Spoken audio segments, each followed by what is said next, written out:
प्यार दोस्तों, हम लोग का जो मैथ रीजनिंग का मॉक टेस्ट स्पेशल जो बैच है उसमें हमने आपको 29, जी हाँ, 29 मॉक टेस्ट कंप्लीट करवा दिया है। आज हम लोग का जो मॉक टेस्ट नंबर चलेगा वो मॉक टेस्ट नंबर कितना चलेगा? 30, जी हाँ, जिसका पीडीएफ आपको टाइम पर प्रोवाइड कर दिया गया है। और हम आपको बार बार बोलते हैं कि चेला लोग, है ना, आपको जब पीडीएफ प्रोवाइड किया जाता है 7:30 बजे, तो आधा घंटा का जो समय आपको दिया जाता है, तो कृपया कर आप पीडीएफ के माध्यम से सारे प्रश्नों को बनाइए, है ना। बनाने के बाद देखिए आपका कितना सही हो रहा है। प्रतिदिन आपका रिजल्ट में बेहतर होना चाहिए, है ना। और देखिए, गलत सही होना तो एक भी सही नहीं हो रहा है, कोई दिक्कत नहीं है। आज एक भी सही नहीं हुआ, कल आगे देखेंगे, आगे एक एक सही होगा, अगला दिन दो सही होगा। ऐसा स्थिति आएगा कि एक दिन 25 में 25 सही होगा। हाँ, लेकिन उसके लिए जैसे हम आपको बताते हैं वैसे आपको मेहनत करना होगा। यानी प्रतिदिन पीडीएफ को पहले बनाइए 7:30 से 8 बजे के बीच में, उसके बाद लाइव डिस्कशन में जुड़िए आप 8 बजे से। चलिए आज के मॉक टेस्ट का शुरुआत करते हैं प्रश्न संख्या पहला से। देखिए पहला नंबर सवाल क्या कहता है। कहता है किसी समबहुभुज में, देखिए पहले बात करते हैं समबहुभुज का। समबहुभुज आ गया तो पहले उसका जिक्र कर लेते हैं, फिर आगे बढ़ेंगे हम लोग।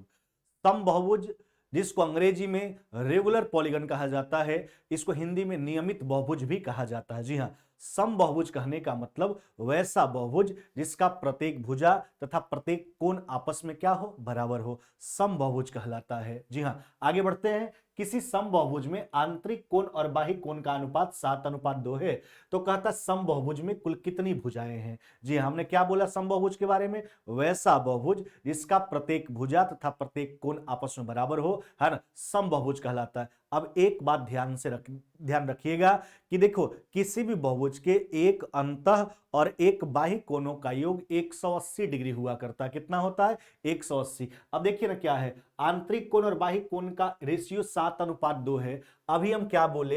एक अंत और एक बाह्य कोणों का योग 180 होता है चेला। अच्छा, यूनिट देखिए, है ना, आंतरिक और बाह्य का, है ना, इंटीरियर और एक्सटीरियर का यूनिट कितना हो गया? 7 और 2 कितना हो गया आपका? 9। जी हाँ, तो यह 9 यूनिट का मान हो गया। एक यूनिट का मान निकाल लिए। आप बाह्य कोण का मान निकाल लीजिए, प्रत्येक बाह्य कोण का मान, एक बाह्य कोण निकाल लीजिए, तो बाह्य कोण आपका 2 यूनिट का है ना। तो यह हो गया आपका 20 बार में कट जाएगा, 20 गुना 2 कितना हो जाएगा आपका? 40।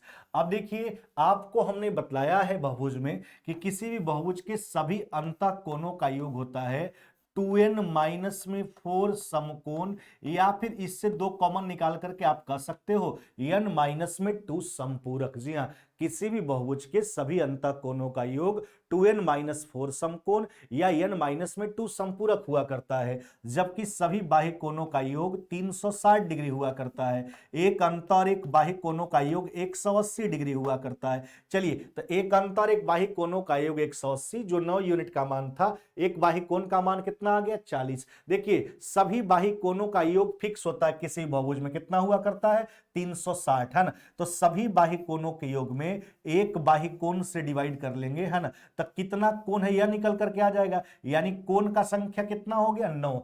यानी कहने का मतलब है कि अगर 9 गो कोण है उस बहुभुज में, है ना, तो 9 गो आपका भुजा भी होगा। यानी यही आपसे पूछा गया था, तो सम बहुभुज में कुल कितनी भुजाएं? तो जितना कोण उतना भुजा, तो 9 भुजा हो जाएगा आपका उत्तर। कौन सा उत्तर करोगे? Option number B. इन सारे बातों को आप ख्याल रखोगे। किसी भी बहुभुज में, है ना, सभी अंतः कोणों का योग 2n माइनस 4 समकोण या फिर n माइनस 2 समपूरक हुआ करता है, जबकि सभी बाह्य कोणों का योग 360 डिग्री हुआ करता है। सभी बाह्य कोणों का योग कितना मेरे भाई? 360 डिग्री हुआ करता है। एक अंत और एक बाह्य कोणों का योग 180 डिग्री हुआ करता है। चलिए आगे बढ़ते हैं, प्रश्न संख्या दूसरा की ओर आ जाइए।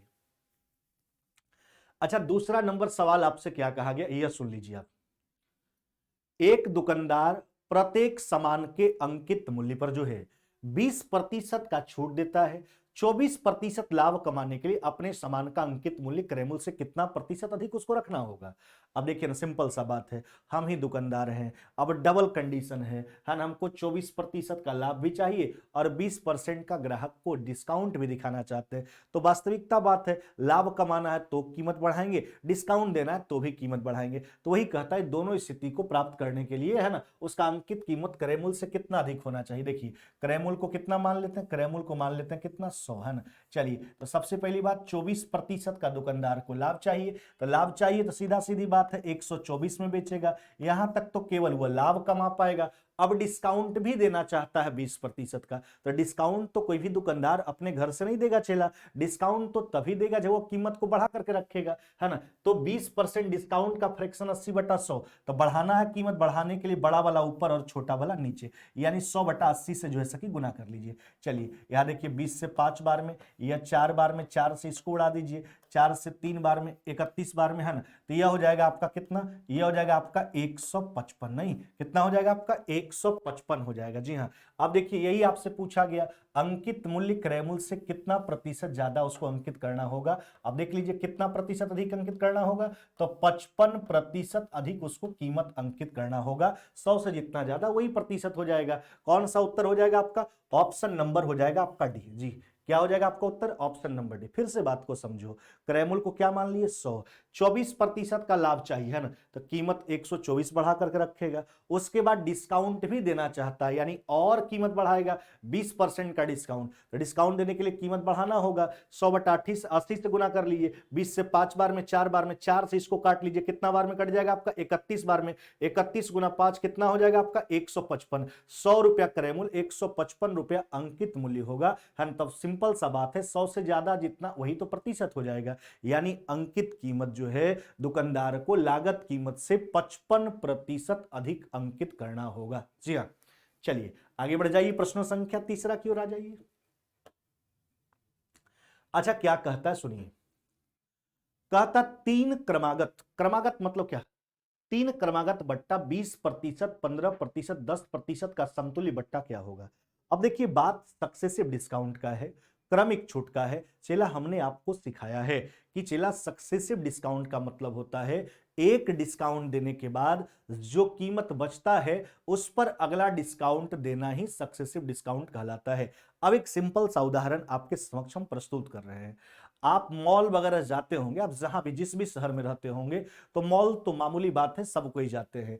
तो मॉल जाते होंगे तो आप देखते होंगे उसके दरवाजा पर लिखा होता है 20, 10, 5 का डिस्काउंट, 20%, 10%, 5% का डिस्काउंट छूट।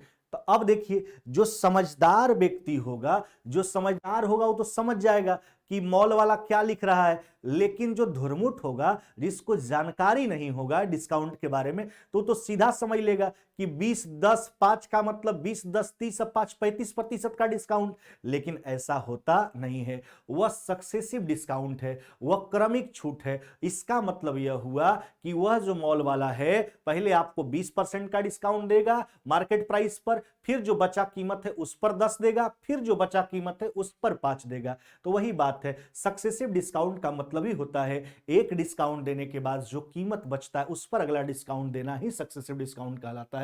चलिए तो हम मार्केट प्राइस को कितना मान लेते हैं 100। चलिए पहला डिस्काउंट कितना 20, अच्छा 100 का 20 कितना हो गया आपका 20, है ना। बचा कीमत कितना, तो बचा कीमत 80, नहीं अगला डिस्काउंट कितना है 15, अच्छा 80 का 15% कितना हो जाएगा आपका 12, बचा कीमत कितना, तो ये 68, 68 का 10 कितना हो जाएगा 10%, तो ये हो जाएगा 6.8। सोचिए कितना का डिस्काउंट हो गया, तब 20, 10, 32 और 6 कितना 38 दशमलव कितना हो गया आपका 8, नहीं 38.8। 100 में जितना का छूट होता वही तो प्रतिशत हुआ करता है, यानी कहने का मतलब है चला कि 20, 15 और 10% क्रमिक छूट के समतुल्य एकल छूट जो हो जाएगा आपका, वह एकल छूट कितना का हो जाएगा 38.8% का मेरे भाई, कितना 38.8% का हो जाएगा। कौन सा उत्तर करोगे, ऑप्शन नंबर आपका डी। लेकिन जो समझदार नहीं होगा वह जोड़ लेगा 20, 15, 35 और 10, 45। ये तो गड़बड़ वाला बात है, 45% का तो डिस्काउंट यहाँ पे है नहीं मेरे भाई, है ना। यहाँ पर डिस्काउंट 38.8% का है। यह सब होशियारी से काम करना है। चलिए अगले सवाल की ओर बढ़ जाइए, प्रश्न संख्या 4। अब देखिए यह जो सवाल आपके स्क्रीन पर है, कहता 3 पर पावर 81 प्लस में 3 पर पावर 82 प्लस में 3 पर पावर 83 प्लस में 3 पर पावर 84 प्लस में 3 पर पावर 85 निम्नलिखित में से किस अभाज्य संख्या से विभक्त होगा। यानी ऑप्शन भी गिवन किया गया, सारा का सारा प्राइम नंबर है, नहीं अच्छा तो देखो चेला, जब भी ऐसा प्रश्न पूछा जाए तो सिंपल सा बात है, पहले कॉमन कर लीजिए जो कॉमन होता है ना। अच्छा सब में कॉमन आपको क्या दिख रहा है, तो कहोगे सर 3 पर पावर 81 कॉमन है। सर कितना कॉमन है, 3 पर पावर 81। जब 3 पर पावर 81 कॉमन करोगे तो एक जगह बचेगा 1, अगला जगह 3 पर पावर 1 नहीं, अगला 3 पर पावर 2 है ना, अगला जगह कितना बचेगा आपका 3 पर पावर 3 है ना, अगला जगह कितना बचेगा 3 पर पावर कितना हो जाएगा आपका 4। यही तो है, पहले कॉमन कर लीजिए जो कॉमन होता है। अब कैलकुलेट करो मेरे भाई, आराम से बात को समझिए है ना। चलिए 3 पर पावर कितना 81, हाँ इसको देख लीजिए ना, यह देखिए 27 और 3, यह तो आपका 30 हो गया, और 9 1 10, 30 10 40, और 40, और यह कितना हो जाएगा 81, यानी 121 है ना। देखिए यहां पर इसी प्रकार से इस प्रकार के प्रश्न में जो आप कॉमन करोगे तो आंकड़ा आपका बचेगा, एक पावर वाला संख्या और एक नेचुरल नंबर बचेगा। अब देखिए बारी बारी से ऑप्शन पर विचार करेंगे कि कौन सा ऑप्शन जो इसका गुणनखंड है यानी फैक्टर है। अच्छा 7 को देखो, 7 ना तो इसको काट पाएगा ना तो इसको काट पाएगा। 11 का जहां तक सवाल है मेरे भाई, तो 11 इसको 121 को तो काट दिया रे भाई। हर संख्या तो सम्मिलित संख्या है ना, दोनों को मिला हुआ संख्या है ना, दोनों का गुणनफल संख्या है। तो अगर इसको काट दिया नहीं पूरी संख्या को काट देगा, यानी आपका उत्तर क्या हो जाएगा, ऑप्शन नंबर बी है ना। 11 एक ऐसा अभाज्य संख्या है, इस ऑप्शन में जो दी गई संख्या को पूर्णतः क्या करेगा, विभक्त कर देगा, पूरा पूरा क्या कर देगा, काट देगा। हाँ लेकिन इसका प्रक्रिया यही है, कॉमन कीजिए, 2 पार्ट में आएगा, उसके बाद बारी बारी से ऑप्शन पर विचार करना है कि कौन सा ऑप्शन इसका फैक्टर है। जी हाँ आगे बढ़ जाइए, प्रश्न संख्या 5वां कहता एक व्यक्ति जो है, सुनिए आराम से, एक व्यक्ति जो है वह 2000 रुपया साधारण ब्याज पर 2 भागों में उधार लगाया। 2000 रुपया व्यक्ति के पास साधारण ब्याज पर उधार लगा देता है, नहीं कर्ज पर लगा देता है मेरे भाई। कहता क्या, एक भाग पर 4% वार्षिक दर है, जबकि दूसरा पर जो है वह आपका 6% वार्षिक दर है। नहीं अच्छा, अलग अलग दर पर जो है वह लगाता है ब्याज पर। अब आगे क्या कहता है, प्रति वर्ष उसको 90 रुपया ब्याज प्राप्त होता है। तो कहता है बताइए 6% दर पर जो है उतनी कि उसने कितनी राशि लगाई है। एलिगेशन मेथड का इस्तेमाल कर लीजिए, बहुत सुविधापूर्वक हम प्रश्नों को बना लेंगे एलिगेशन मेथड के माध्यम से। चलिए 2 भाग में बांट के लगाता है, 4% पर और 6% पर मेरे भाई। नहीं अच्छा, तो एलिगेशन में आप क्या देखते हो कि ऊपर आप जिस चीज का जिक्र करते हो उसी का एवरेज वैल्यू यानी मीन वैल्यू का प्रयोग जो है कि बीच में किया जाता है। औसत दर निकाल लीजिए। अच्छा पूरे राशि से साल भर में उसको कितना ब्याज मिलता है, तो पूरे राशि से उसको साल भर में 90 रुपया ब्याज मिलता है। कितना, 90 रुपया ब्याज मिलता है। अच्छा कितना पर मिलता है, तो 2000 पर एक साल में। नहीं चलिए 2000 पर एक साल में, यही तो है मेरे भाई, 3 शून्य काट करके 9/2, यानी औसत दर कितना हो गया आपका, यह हो गया 4.5%। कितना, 4.5%। अब इसका प्रयोग जो है कि बीच में कर लीजिए है ना, यही तो एलिगेशन मेथड में हमको ध्यान रखना होता है। अब देखिए क्रॉस करके रेशियो निकाल लीजिए, बड़ा वाला में छोटा वाला घटा करके। अच्छा 100 में से आपका 4.5 चला जाएगा, क्या बचेगा चला, तो कहोगे सर यहाँ 1.5 बचेगा, यहाँ 0.5 बचने वाला है। देखिए यहाँ दशमलव बराबर है, 3:1 हो जाएगा। अच्छा ये क्या निकल के आया, यह निकल के आया कि उसने जो राशि इन्वेस्ट किया है, राशि जो कर्ज पर लगाया है, ब्याज पर लगाया है, वो किस रेशियो में लगाया, 3:1 के रेशियो में।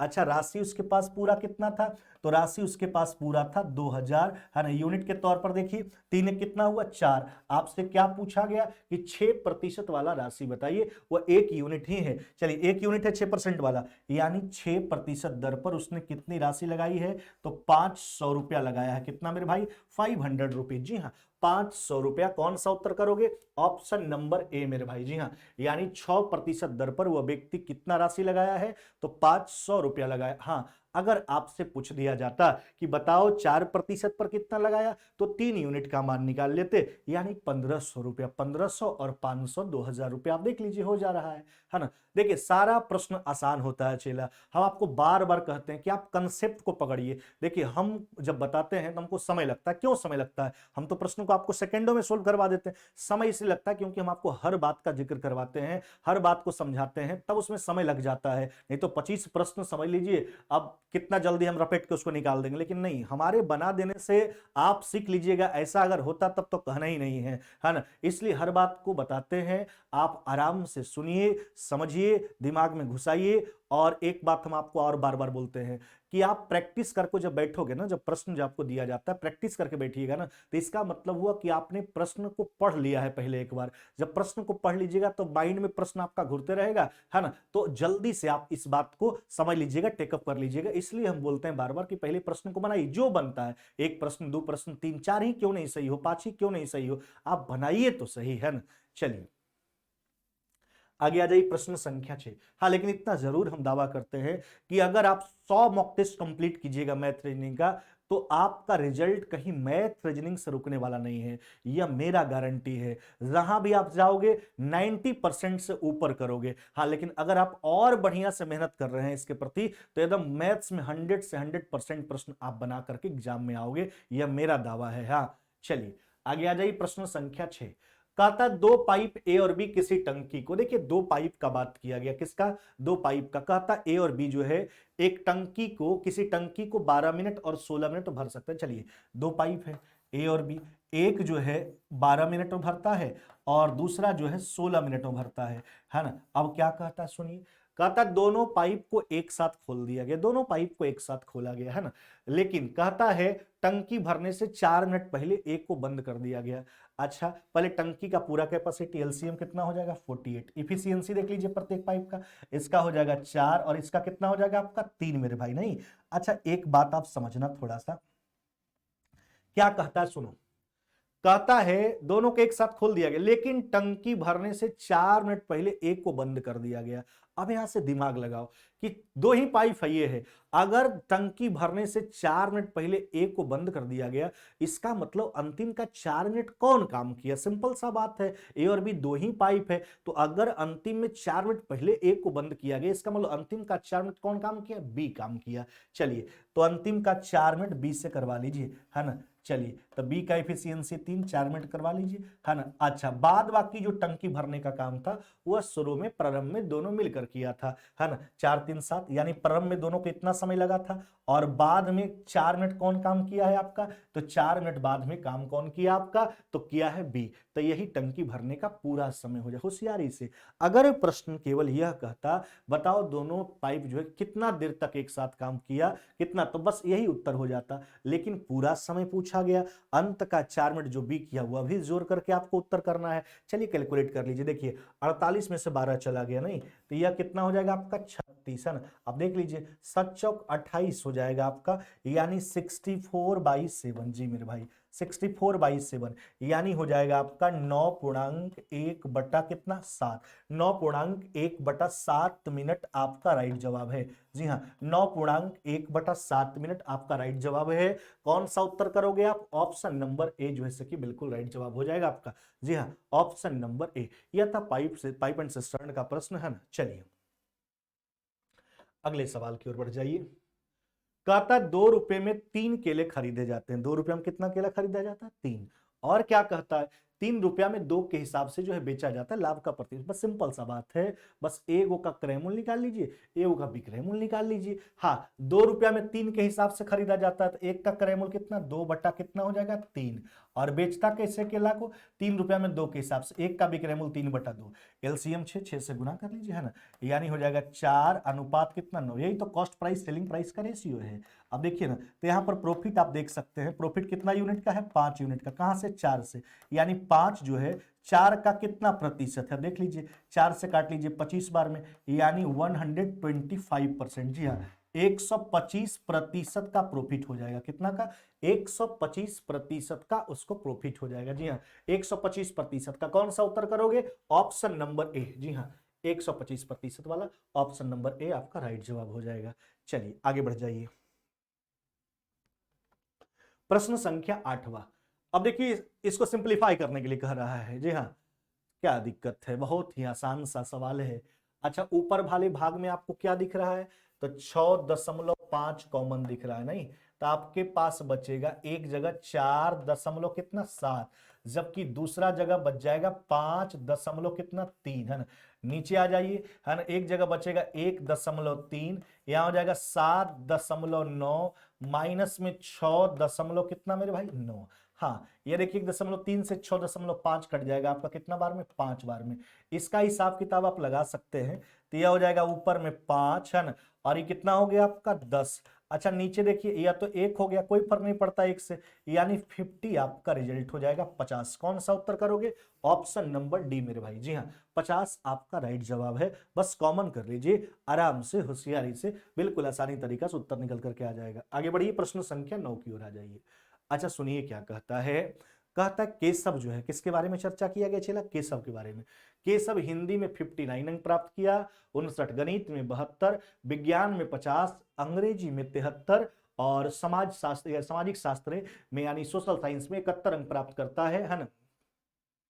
प्रत्येक विषय में अधिकतम 100 अंक थे, तो केशव को कितने प्रतिशत अंक मिले हैं? यानी प्रत्येक विषय का परीक्षा 100 नंबर का हुआ है ना। चलिए, तो कितना विषय, कितना नंबर का पूरा परीक्षा हुआ? तो कितना विषय? हिंदी, गणित, विज्ञान, अंग्रेजी, सोशल साइंस। नहीं तो देखिए, 1 आपका, 2, 3, 4, 5 विषय का परीक्षा हुआ है ना। 5 विषय 100 नंबर का, यानी टोटल 500 नंबर का परीक्षा हुआ है। आपसे लास्ट में केशव को कुल कितने प्रतिशत अंक मिले?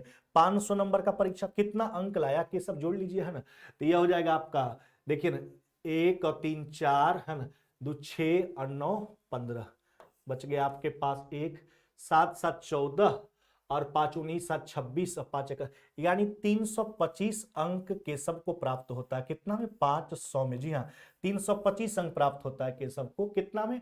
500 अंक में है। तो 325 जो है 500 का कितना प्रतिशत है? बस सोल्व कर लीजिए, 5 से काट लीजिए, कितना बार में? 6 बार में, यानी 65। जी हाँ, 65% अंक जो है वह केशव को मिला है। कितना मेरे भाई? 65। कौन सा उत्तर करोगे? ऑप्शन नंबर बी मेरे भाई। जी हाँ, केशव को प्राप्त अंकों का जो प्रतिशत है वह 65 है। हाँ। अगले सवाल की ओर बढ़िए, प्रश्न संख्या 10। देखो, सेके प्लस में टेन ए का मान आपको गिवन किया गया है, वह 3/2 है। सेके माइनस में टेन ए का मान आपसे पूछा गया। देखो, एक सिंपल सा बात आपको बता देते हैं कि अगर आपको सेक थीटा प्लस में टेन थीटा का मान दे, माइनस में पूछे, माइनस दे प्लस पूछे, बस केवल मान को पलट लेना भाई। अभी 3/2 दिया प्लस वाला का, तो माइनस वाला का 2/3 हो जाएगा। क्या हो जाएगा? 2/3। ऐसा क्यों होता? देखो सिंपल सा बात है। अच्छा, आप क्या जानते हो? आप जानते हो सेक स्क्वायर थीटा माइनस में टेन स्क्वायर थीटा, नहीं चला? सेक स्क्वायर थीटा माइनस में tan square theta equal to कितना? 1। अच्छा, ए स्क्वायर माइनस में बी स्क्वायर, तो ए प्लस बी, यानी सेक ए और प्लस में क्या हो जाएगा आपका? ये हो जाएगा टेन ए इंटू, यहां हो जाएगा सेक ए है ना, माइनस में टेन ए है ना, इजकल टू कितना मेरे भाई? 1। अब देखिए, एक मान तो गिवन किया गया है, प्लस वाला आपके पास है ना। चलिए, प्लस वाला का मान कितना हो गया आपका? 3/2 है ना, इनटू हो जाएगा आपका सेक ए, माइनस में क्या हो जाएगा आपका? ये हो जाएगा टेन ए है ना, इजकल टू 1। तो ये सिंपल सा बात है, ये हो जाएगा सेक ए है ना, माइनस में टेन ए है ना, इजकल टू, पलट लीजिए, उधर जाकर के पलट जाएगा, यानी 2 बट्टा कितना हो जाएगा आपका? 3। 2/3 मेरे भाई, 2/3।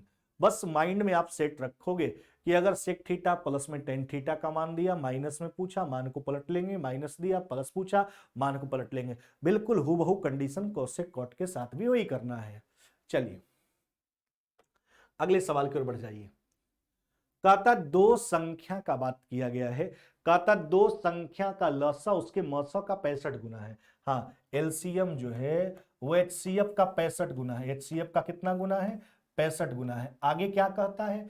एलसीएम और एचसीएफ का योग, ध्यान दीजिएगा, एलसीएम और एचसीएफ का योग कितना है आपका? 1600 कितना मेरे भाई? 1650 है। यदि उनमें से एक संख्या 125 है, दोनों संख्या जिसका जिक्र किया जा रहा है, एक संख्या 125 है, दूसरा संख्या बताइए। हाँ, यहां से पहले एलसीएम एचसीएफ का, देखिए एलसीएम बराबर 65 एचसीएफ, एक एचसीएफ यह हो गया, तो यहां लिख सकते हो ना 66 एचसीएफ बराबर 1600 कितना हो जाएगा आपका? 50 है ना। चलिए 66 से काट लीजिए है ना, यह कट जाएगा 25 बार में, नहीं तो एचसीएफ आपका 25 हो गया।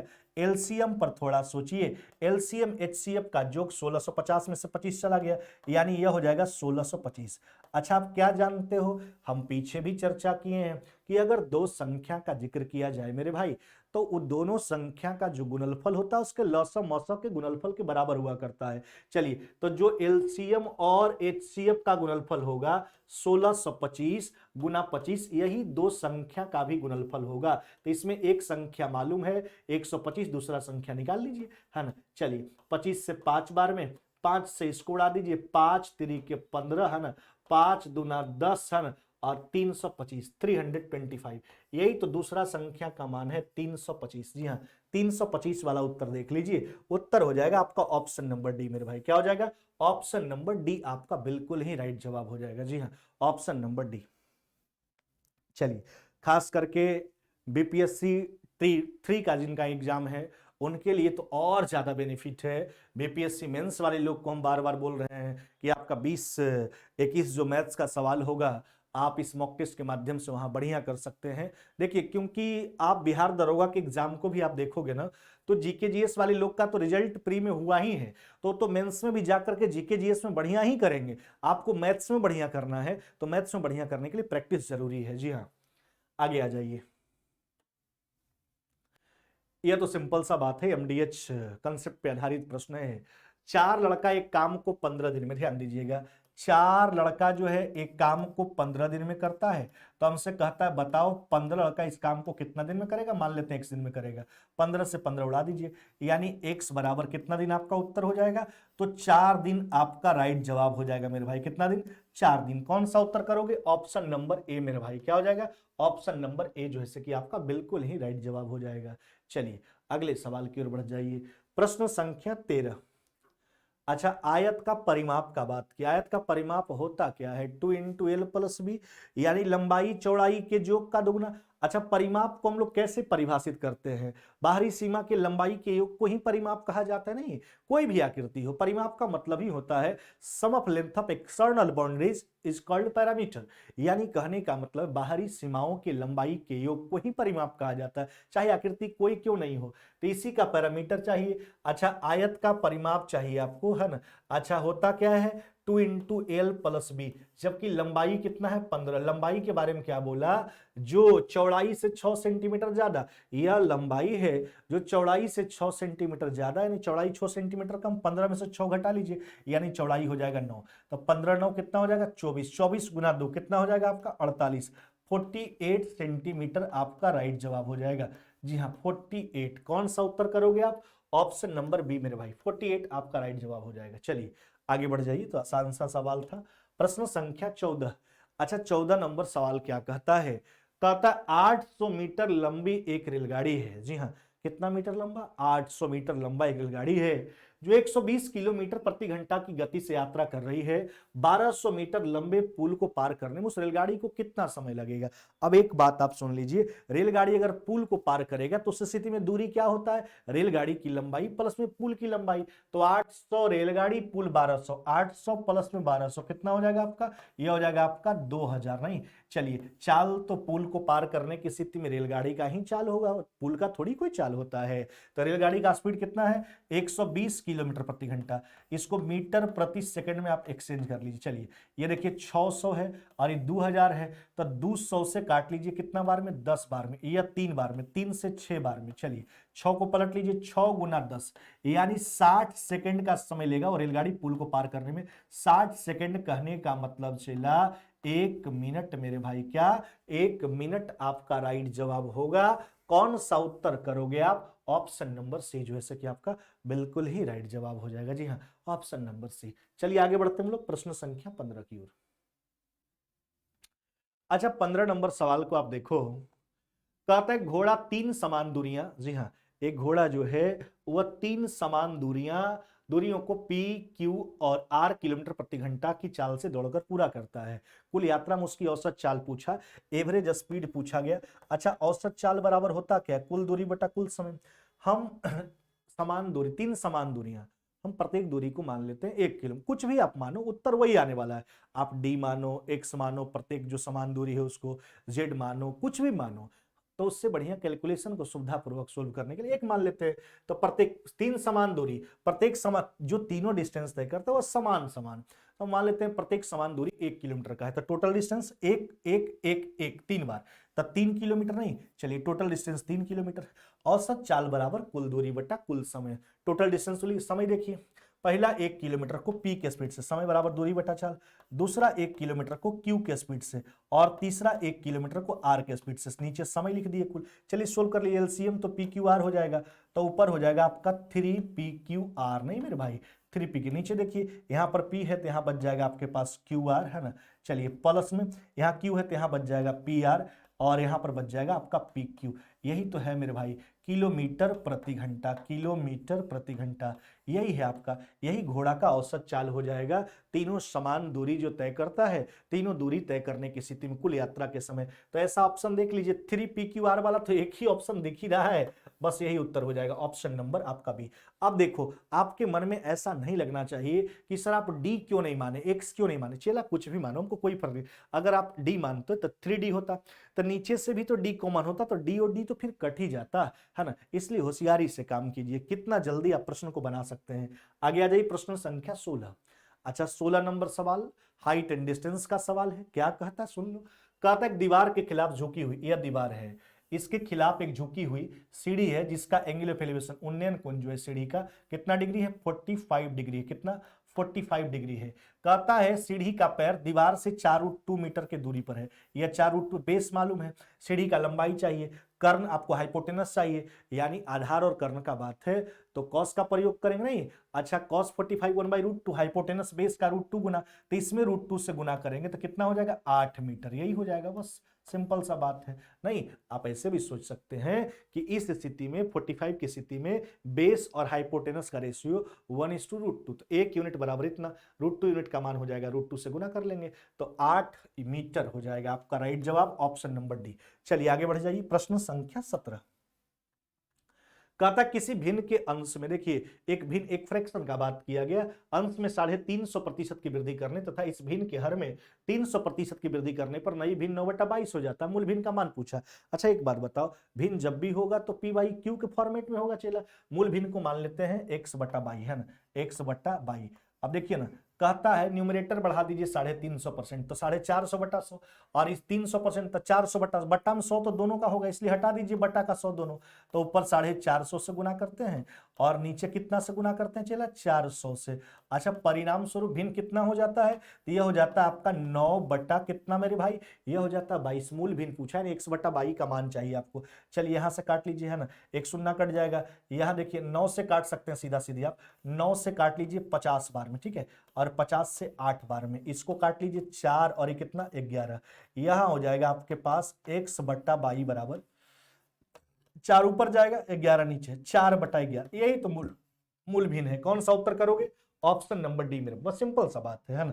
न्यूमरेटर बढ़ा दिया है 350%, तो 350% वृद्धि का फ्रैक्शन 450/100, डिनोमिनेटर को बढ़ाया 300%, 300% वृद्धि का फ्रैक्शन 400/100, बटा में 100 दोनों का तो छोड़ दिए, कैलकुलेट कर लिए। चलिए आगे बढ़ जाइए। यह जो सवाल आपको दिख रहा है, तो इसको पहले क्या करना है, इस व्यंजक के आधार पर पहले x का मान निकाल लीजिए। तो इसको सोल्व करने के लिए क्या करेंगे, CND का इस्तेमाल करेंगे, कंपोनेंडो डिविडेंडो, जिसको हिंदी में युगांतर निष्पत्ति कहा जाता है। अच्छा CND में क्या करते हैं, एक बार डिनोमिनेटर को न्यूमरेटर में जोड़ते हैं, फिर नीचे लाके न्यूमरेटर में डिनोमिनेटर को घटाते हैं। चलिए ऊपर जाके जोड़िए, तो आप जोड़ोगे इसको तो ऊपर हो जाएगा 2 × √x+1, और एक बार जब घटाएंगे तो हो जाएगा 2 × √x-1, यही ना मेरे भाई। दाहिना तरफ भी 2 कहने का मतलब 2/1 से है ना, तो इसको जब जोड़ोगे आप तो 2 1 कितना 3, नीचे तो आपका 1 हो जाएगा ना, यह हो गया 3, नीचे तो 1 ही रहेगा, इसको हटाइए।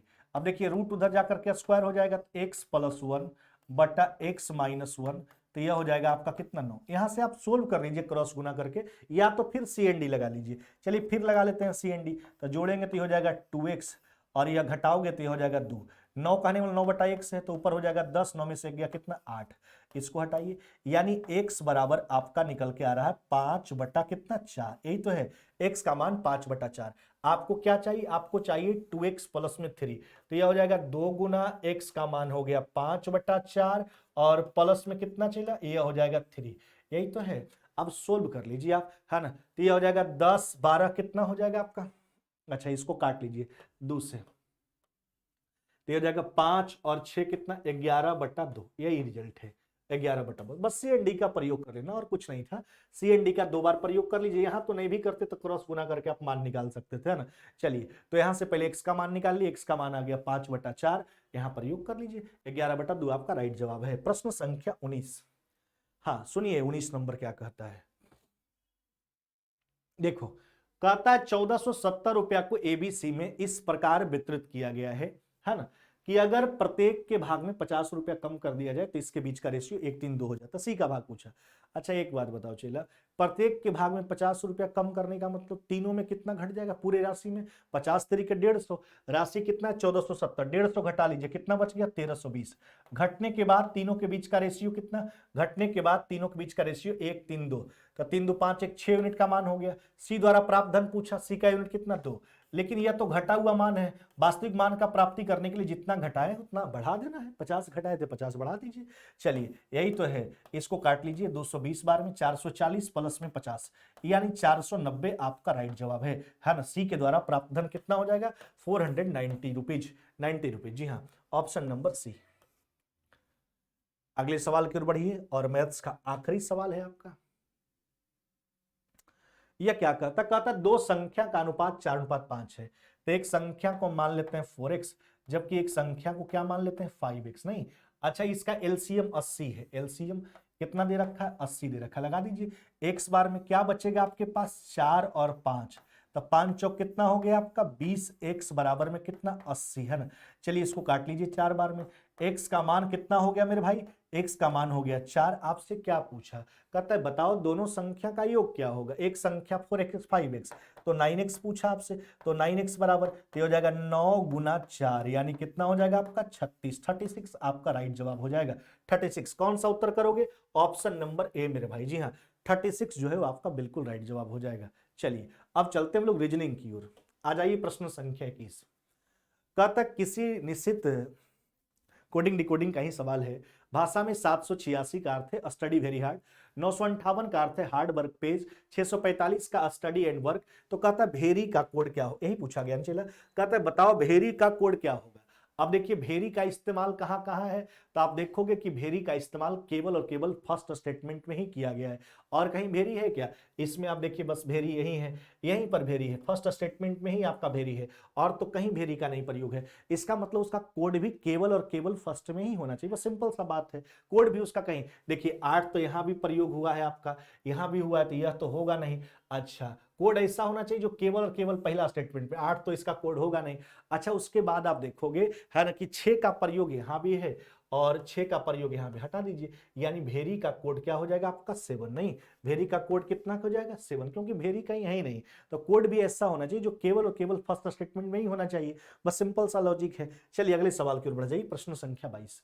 कहता किसी घड़ी में 9:30 हो रहा है, तो सही समय क्या होगा। देखो एक बात सुनो है ना, दर्पण का समय प्लस में वास्तविक समय बराबर 12 बजता है। अगर आपको वास्तविक समय दे दर्पण का समय निकालना है तो 12 बजे में घटा करके उत्तर दे दीजिए। 12 बजने का मतलब 11:60 से है, जी हाँ लेकिन अगर 11 या 12 बजकर कुछ मिनट का जिक्र हो तो उन परिस्थितियों में दर्पण का समय प्लस वास्तविक समय बराबर बच जाता है आपका 24, यानी 23:60 में घटाना है 11-12 की स्थिति में। अभी 9:30 हुआ है, 11:60 में घटा लीजिए। चलिए 11:60 में घटा लेते हैं 9:30 को, जी हाँ 9:30 को घटा लेते हैं, यानी आपका रिजल्ट हो जाएगा 2:30। कितना हो जाएगा 2:30 वाला उत्तर कर लीजिए। कौन सा ऑप्शन हो जाएगा आपका, ऑप्शन नंबर ए, यानी वह सही समय क्या होगा जो दर्पण में दिखाई दे रहा है, तो दर्पण में क्या दिखाई देगा 2:30। चलिए आगे बढ़ जाइए, प्रश्न संख्या 23। कहता 23 नंबर सवाल, P जो है Q से छोटा है। यह देखिए P जो है किससे छोटा है, Q से छोटा है, किंतु T से लंबा है। हाँ बस जैसे कहता करते, R सबसे लंबा है, चलिए हो सकता है बीच में कोई और हो, तथा S P से छोटा, S जो है P से छोटा परंतु सबसे यानी इसका मतलब S इसके बीच में है मेरे भाई, यस यहां पे आ जाएगा, P से छोटा लेकिन सबसे छोटा नहीं, हो गया। ऊंचाई के घटते हुए क्रम में, यही तो घटते क्रम है, घटते हुए क्रम में अंतिम से दूसरा कौन है, यही अंतिम से घटते क्रम में अंतिम से दूसरा S कौन है आपका S। कौन सा उत्तर करोगे, ऑप्शन नंबर ए आपका राइट जवाब है। चलिए आगे बढ़ जाइए, प्रश्न संख्या 24। कहता है कक्षा में जो है, आराम से समझिए, रमन का स्थान ऊपर से 7वां नीचे से 26वां, पंक्ति में कुल कितने व्यक्ति, देखिए टोटल बराबर आपको क्या सिखाया है, P1 प्लस में P2 माइनस में 1, where P1 equal to position from one end, P2 equal to position from other end. यानी अगर एक व्यक्ति का दोनों पोजीशन दे, जोड़ करके घटा लीजिए, टोटल निकल के आ जाएगा, ऊपर से 7वां नीचे से 26 माइनस में 1, 33 में से 1 चला गया, कितना हो जाएगा 32। यानी उस पंक्ति में कुल कितने व्यक्ति हैं, तो 32 व्यक्ति हैं। कौन सा उत्तर करोगे, ऑप्शन नंबर सी। चलिए अगले सवाल की ओर आ जाइए, प्रश्न संख्या 25, अंत भला तो सब भला, लास्ट प्रश्न है आपका आज के मॉक टेस्ट का। कहता है सीरीज में बताइए असंगत पद को ज्ञात करना है जो गलत है। आप यहां देखो क्या देखने के लिए मिल रहा है, 7 जो है आपका इसमें क्या है, यह है 2 का क्यूब माइनस में 1, नहीं 28 जो है आपका 3 का क्यूब प्लस में 1 है ना, 64 जो है आपका 4 का क्यूब माइनस में 1, यह जो है 5 का क्यूब माइनस में 1, यह देखिए 6 का क्यूब माइनस में 1 सीरीज है, यह 7 का क्यूब माइनस में 1, यह जो है आपका 8 का क्यूब माइनस में 1। तो सब जो है जो भी संख्या का प्रयोग किया गया वह क्यूब करके एक घटा हुआ है, लेकिन यहीं पर एक स्थिति ऐसा बन रहा है 28 में कि क्यूब करके एक बढ़ा हुआ, असंगत यही है, सबसे डिफरेंस यही है। तो ऑप्शन नंबर बी 28 जो है सबसे डिफरेंस है। जी हाँ, तो यह था आपका आज के मॉक टेस्ट यानी मॉक टेस्ट नंबर 30 का पूरा 25 क्वेश्चंस। हम लोग अगले क्लास यानी कल तो आपका संडे है, यानी कल आपका छुट्टी होगा, यानी 31 नंबर मॉक टेस्ट में मिलेंगे और मंडे को मिलेंगे, अपने समय के साथ मिलेंगे। हाँ, तब तक के लिए हम आपको बोल देते हैं, आप अपने दोस्त, अपने भाई बहन, कजन जो भी हैं, है ना, आप सभी को बताइए, है ना, कि मॉक टेस्ट चल रहा है मैथ ट्रेनिंग का, जो सभी एग्जाम के लिए कारगर है। हम आपको बोल दे रहे हैं बीपीएससी टीचर का एग्जाम हो, ट्रीट 3 जिनका होने वाला है, बिहार दरोगा का मेंस जिनका है, झारखंड सीजीएल का बात करें, बिहार एसएससी इंटर लेवल का बात करें, एसएससी जीडी का बात करें, रेलवे का बात करें, सभी एग्जाम के लिए मॉक टेस्ट जो है काफी ज्यादा फायदेमंद है ना। और एक दो मॉक टेस्ट उनको झलक दिखा दीजिए अपने मोबाइल फोन से, अगर उनको बढ़िया लगता है तो उनको जरूर जुड़ने के लिए बोलें। जितना ज्यादा लोग जुड़ेंगे उतना ज्यादा हमारा उत्साह बढ़ेगा, उतना बढ़िया से आपके साथ हम जुड़ पाएंगे और बढ़िया कर पाएंगे। चलिए फिर हम लोग का मुलाकात होगा नेक्स्ट क्लास में, तब तक विदा लेते हैं। जय हिंद जय भारत।